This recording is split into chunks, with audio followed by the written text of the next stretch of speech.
Hello everyone, welcome to my channel Bhavani teacher. ఈరోజు నేను పచ్చిరొయ్యలు పచ్చిశనగపప్పు కర్రీ చేస్తున్నాను. ఓకేనా, ఇదిగో చూడండి, పచ్చిరొయ్యలు పచ్చిశనగపప్పు. ఈ పచ్చిశనగపప్పు నానబెట్టాను, ఇది పక్కన పెట్టుకుందాం. దీనిలో ఫస్ట్ మ్యారినేషన్కి ఏం చేద్దామంటే, ఇదిగో చూడండి, అల్లం, వెల్లుల్లి, ధనియాలు, జీలకర్ర 4 కూడా సమానంగా తీసుకొని, అంటే జీలకర్ర కొద్దిగా తక్కువ, కానీ అల్లం, వెల్లుల్లి, ధనియాలు సమానంగా కొంచెం తక్కువగా జీలకర్ర వేసి మిక్సీ పెట్టాను. ఇది వేసుకుందాం.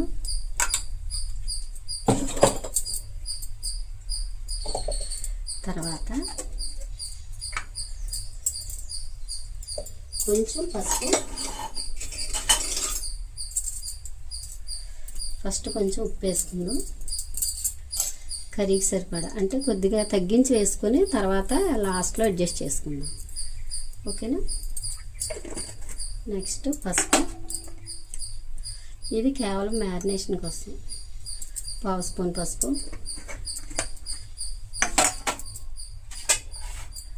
నెక్స్ట్ కర్రీకి సరిపడా కారం, అంటే నేను కిలో పచ్చిరొయ్యలు, అందుకని ఒక 2 స్పూన్లు వేస్తున్నాను. కర్రీ ఉడికేటప్పుడు మనం చూసుకొని చాలకపోతే మళ్ళీ వేసుకుందాం. ఓకేనా. ఇప్పుడు దీన్ని కలిపేసుకోవాలన్నమాట.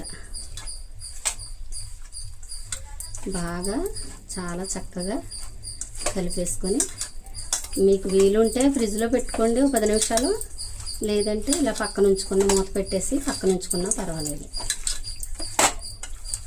ఓకేనా. ఇది ఇలా పెట్టేసుకుందాం, పక్కన మూత పెట్టేసుకుందాం.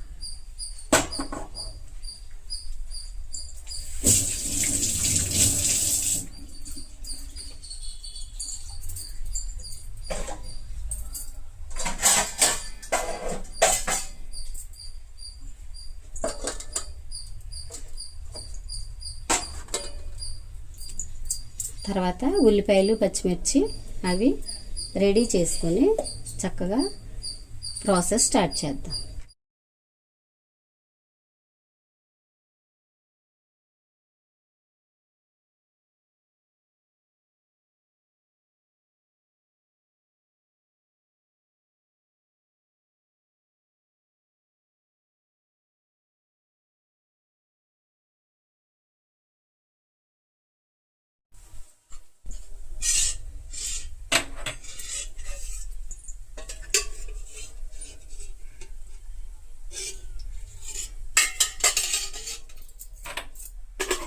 ఒక 5 స్పూన్లు ఉంటుంది ఆయిల్ వచ్చి.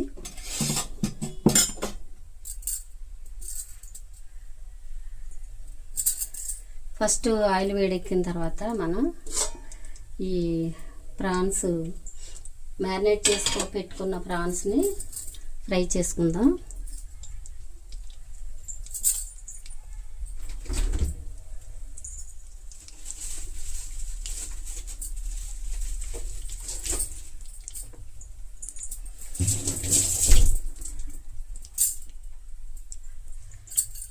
ఫ్రై చేసుకునేటప్పుడు కొద్దిగా కరివేపాకు వేసుకుంటే మనకి ప్రాన్స్ స్మెల్ రాకుండా ఉంటాయి అన్నమాట.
ఈ ఫ్రై చేసేటప్పుడు మూత పెట్టకుండా ఫ్రై చేయాలి. మూత పెడితే వాటర్ వచ్చేస్తుంది, అందుకని మూత పెట్టకుండా ఫ్రై చేసుకోవాలి.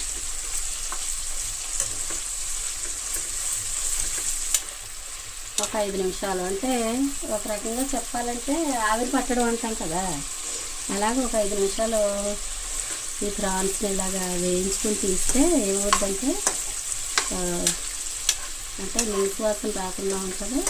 పెద్ద సేమ్ టైం ప్రాన్స్ చక్కగా ఉంటాయి అన్నమాట, స్మూత్గా ఉంటాయి, గట్టి పడిపోకుండా చక్కగా ఉంటాయి అన్నమాట. ఓకే, ఒక 5 నిమిషాలు. ఓకే, అది ఒక 5 నిమిషాలు అలాగ వేగిన తర్వాత మళ్ళీ దీనిలోకి తీసేసుకుందాం. 5 మినిట్స్ అయింది, వీటిని తీసేస్తాను.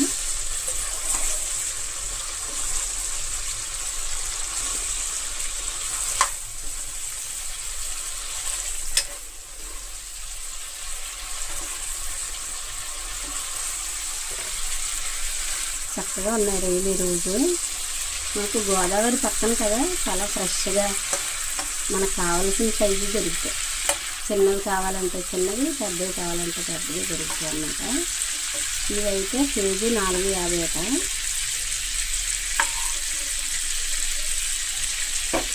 ఇప్పుడు ఏం చేద్దామంటే ఇదే ఆయిల్, ఇంకా కొంచెం ఆయిల్ వేసుకున్నాను.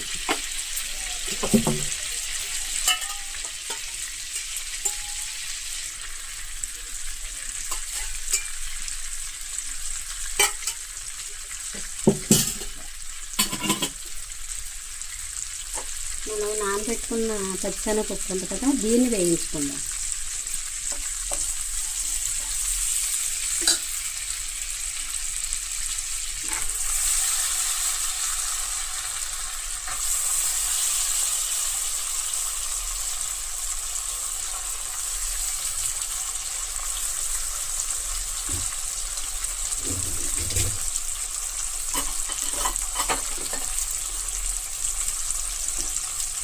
ఇది ఒక 2 మినిట్స్ వేగిన తర్వాత మనం ఉల్లిపాయలు, పచ్చిమిర్చి అవి వేసేస్తాం.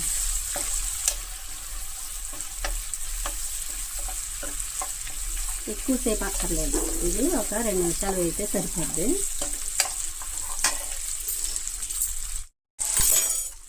ఇప్పుడు మనం ఉల్లిపాయలు వేసేసుకుందాం. పచ్చిమిర్చి సగం వేద్దాం, మిగతా వాటర్ వేసిన తర్వాత వేద్దాం.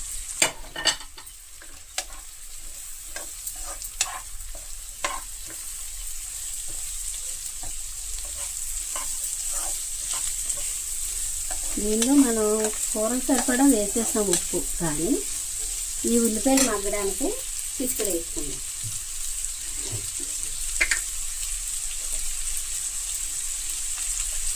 ఇది మాత్రం వేసుకుందాం.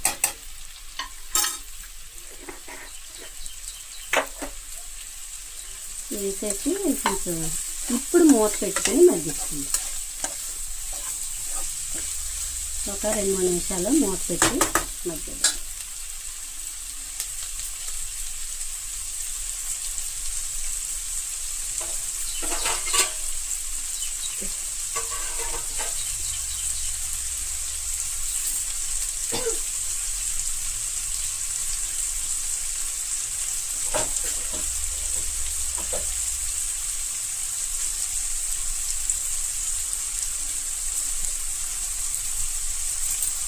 మధ్యలో ఒక్కొక్కసారి మూత తీసి కలుపుకుందాం.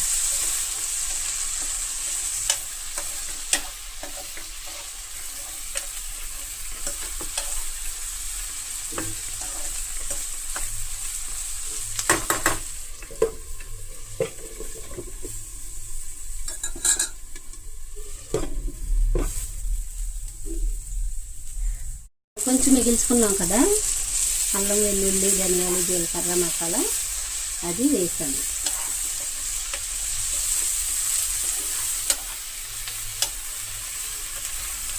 ఇప్పుడు ఇంతవరకు వేగిన తర్వాత మనం ఆల్రెడీ ఫ్రై చేసుకున్న రొయ్యలు వేసాము.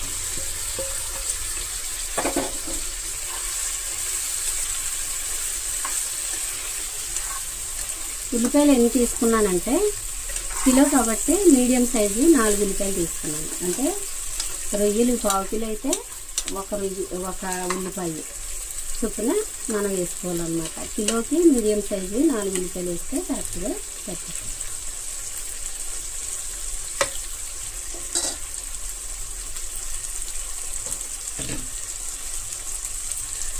నేను ఒక గ్లాస్ నీళ్ళు మనం మిక్సీ పట్టుకున్న అల్లం వెల్లుల్లి మిక్సీ పట్టుకున్నాం కదా దానిలో వేసాను. ఎందుకంటే అది కడిగినట్టు ఉంటుంది కదా అని. ఆ వాటర్ని మనం ప్రాన్స్ ఒక గిన్నెలోకి తీసుకున్నాం కదా దానిలో వేసి ఉంచాను అనమాట. ఎందుకు అంటే దీనిలో కర్రీలో వేసుకోవడానికి.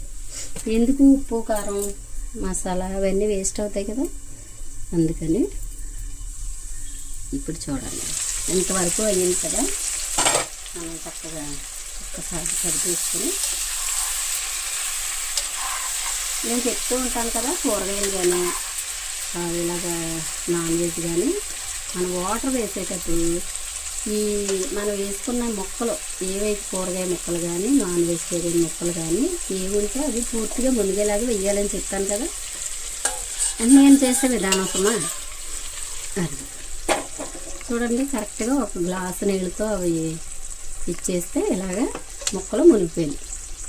ఈ విధంగా వేసుకుని బాగా ఎగరబెట్టుకుంటే దగ్గరికి చాలా అంటే చాలా టేస్టీగా చక్కగా ఉడికిపోద్ది. ఇంకా ఎన్ని నీళ్ళు పోయాలి అని ఎవరో అంటే ఆలోచించాల్సిన పని లేదు. నేను చెప్పే ఈ టిప్స్ అన్నీ కూడా కొంచెం ఫ్రెష్గా వంటలు మొదలు పెట్టుకునే వాళ్ళకేనండి. పెద్దవాళ్ళు మాత్రం ఇది మాత్రం మాకు తెలియదు అని అనుకోవద్దు. ఇప్పుడు ఈ స్టేజ్లోనే మనం ఒక్కసారి ఉప్పు చూసుకుందాం. సరిపోయింది. ఇది పూర్తిగా దగ్గరికి ఎగిరే వరకు ఉడికించుకుందాం. రండి, కర్రీ అంతా కూడా హైలోనే చేస్తాను నేను ఎప్పుడు కూడా. లాస్ట్న ఒక 5 మినిట్స్ మాత్రం సిమ్ చేస్తాను అనమాట. ఎందుకంటే ఇది వరకు మా అమ్మమ్మ గారు వాళ్ళు అలాగే చేసేవారు, మా అమ్మగారు అలాగే చేసేవారు, నాకు అదే అలవాటు. చెప్పాను కదా, హైలో వండటం వల్ల మనం వేసిన ఏ కూరగాయలైనా సరే బాగా ఉడకడమే కాదు, దానిలో ఉన్న ఏమైనా బ్యాక్టీరియా ఇలాంటివి ఏమన్నా ఉంటే కూడా అదే చచ్చిపోతాయి అన్నమాట.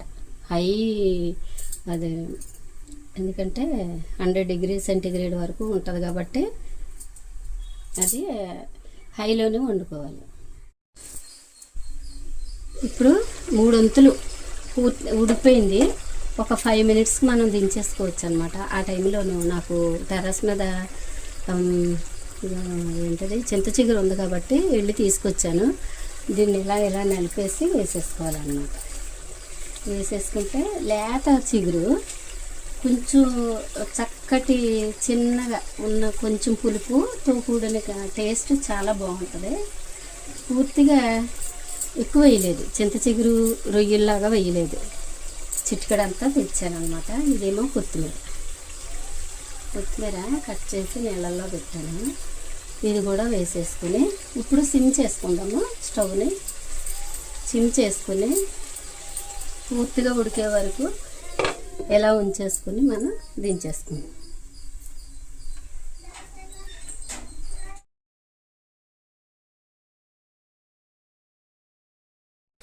ఓకే, పూర్తిగా ఎగిరిపోయింది, ఆయిల్ కూడా పైకి తేలిపోయింది కాబట్టి కర్రీ ఆపేసుకోవచ్చు.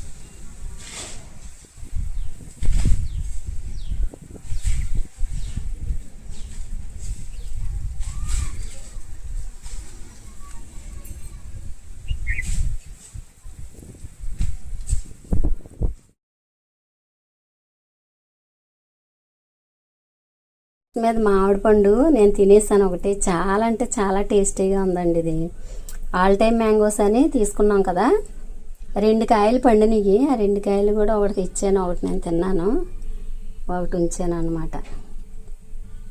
చాలా ఎంత టేస్ట్గా ఉందో ఇది.